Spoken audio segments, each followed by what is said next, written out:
some Fall Guys updates just got leaked that are going to make it a lot easier to reach max level in Fame Pass 1 of Season 4. So if you're kind of far behind like me, or way ahead and just wanting to finish early, then this is all great news. The first thing that's happening is the Crown Shard Scramble event returning for the 5th time in Fall Guys. But it's the good version of the event with repeatable challenges. As per FG Updates infos on Twitter, the event will run from the 3rd of June and ending on the 13th as Fame Pass 2 begins. So just a recap of the challenges: play any round for 325 fame, reach round 2 in any show for 350 fame, and reach round 3 in any show for 375 fame. I know these numbers don't seem too high, but bear with me. There's also these final 2 challenges of reach the final round in any show and win any show for 15 and 30 crown shards, which if you want extra crowns is always good, but that's not the focus of the videos. So if you looked closely, you'll have noticed that all these challenges are repeatable, so throughout the last 10 days of the first Fame Pass, literally every game you play, you should be making progress on these challenges. The list of challenges is from the Fall Guys wiki, by the way. A side note with these crown shards is that you can actually use the event to farm the single round side shows and get 50 crown shards per win,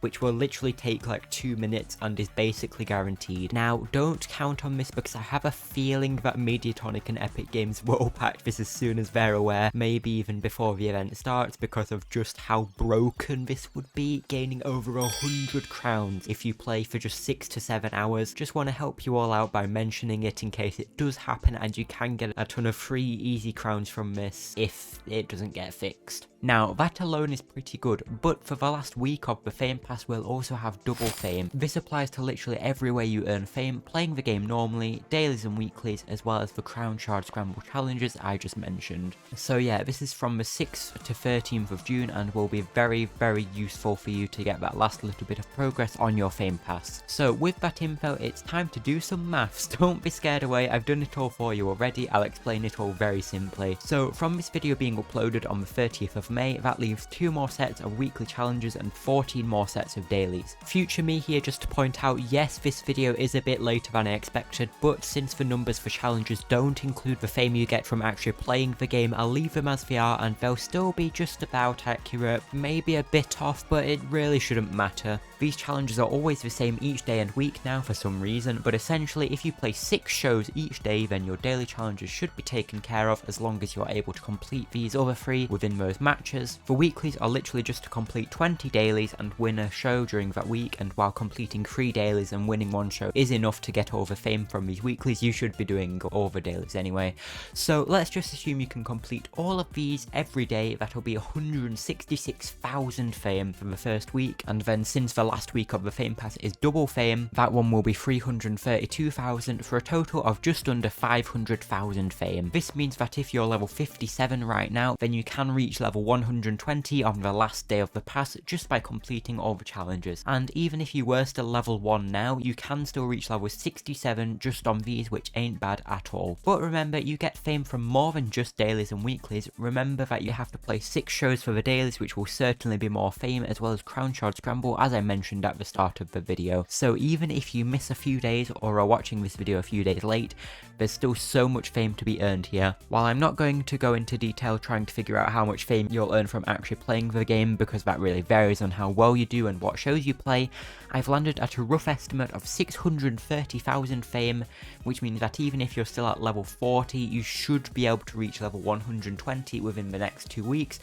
just by completing dailies and all the fame that comes alongside that. And if you just started the pass and are still level 1, you should be able to reach about level 84, still unlocking the Dreamy hardware and Digidove costumes, and maybe the Cyber being at level 92. Okay, I'm done with the math now, so I'll just summarise again. If you're above level 40 and complete your dailies every day, you should be completely fine to reach level 120. Thanks for sticking with me through that segment of the video. Now, a couple final things. Just first, please subscribe. I post so much Fall Guys stuff with news, leaks, challenges and more. Thanks. Okay, now what show should you be playing to maximize fame? How long should you be playing? Do you need to win? All that stuff.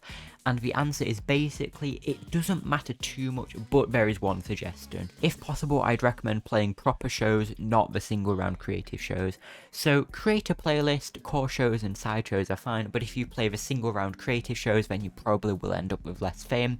Though of course they can also be quicker for completing your dailies if you don't have much time, so it depends on circumstance really, but the remaining shows for this first pass are shown on screen now, so if there's something specific you're looking to grind for, go for it. First one is Hexathon for a couple more days, 2 random Hexa rounds into a third Hexa round as a final. The shows rotate every Thursday, and the next sideshow is 4-Ball Cup. No idea who in their right mind would want to play this, since it ended up with me making a 29-minute 4S video when the game didn't stop giving it to me and I'm struggling to breathe. That's a bit off topic, okay, if you like 4-Ball then you're wrong, but fair enough. The final show of Fame Pass 1 will be Hexa Gravity Trials, just low gravity hexagon for 3 rounds, the third one being a final. This is great for timeouts and crown farming, but can take a while to complete rounds and get fame, so I don't know if I'd recommend that as much. Okay, that's the side shows out of the way, awkward segue onto the next thing. While throughout this video I have been telling you to play every day and complete every challenge to maximise your dailies, don't get burnt out on the game. Don't feel pressured to play. If you miss a day, it's not the end of the world. As you can see, I'm not even halfway through the pass yet because I've been ignoring challenges a lot through the past few weeks. That's mainly because of me spending too much time editing content for you guys. Leave a like if you respect my dedication, but yeah, even with all that missed, I'll still be fine to reach level 120 because these last couple weeks are going to have a whole lot more fame to be earned, and I assume future passes will be the same. But even if I didn't reach level 120, would it really matter? Probably not. The final reward isn't worth a whole lot. Plus, it seems like we're getting 2 more passes this season before Season 5 starts, so you can always complete those.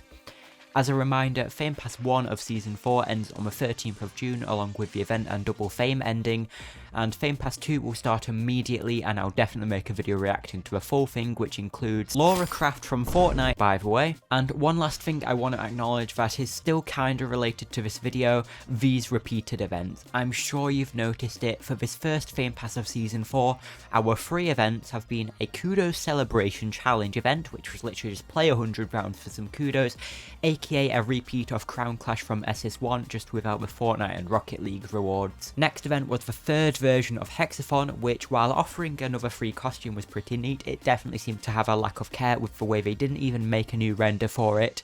And now this final challenge is literally the 5th rerun of Crown Shard Scramble, and the 3rd one with these identical repeatable challenges. If you're frustrated by this, I 100% understand and kinda agree. The reason I haven't complained much in this video is because Crown Shard Scramble is actually very helpful and a great way to end a pass, but it's really not good to see stuff just getting recycled like this without too much new stuff. Though on the other hand, Mediatonic is releasing 11 new creative maps each week, which I don't see them keeping up for too much longer since they've only promised about 50 in total this season, but that's still good. I'll not drag this section on any longer because I'll make a dedicated video about Season 4's issues soon, but for now, that's where I stand. Speaking of the new maps though, I made a video on last week's if you want to check them out on the left, or see me playing your creative maps on the right. Don't know what the middle is, but whatever, bye.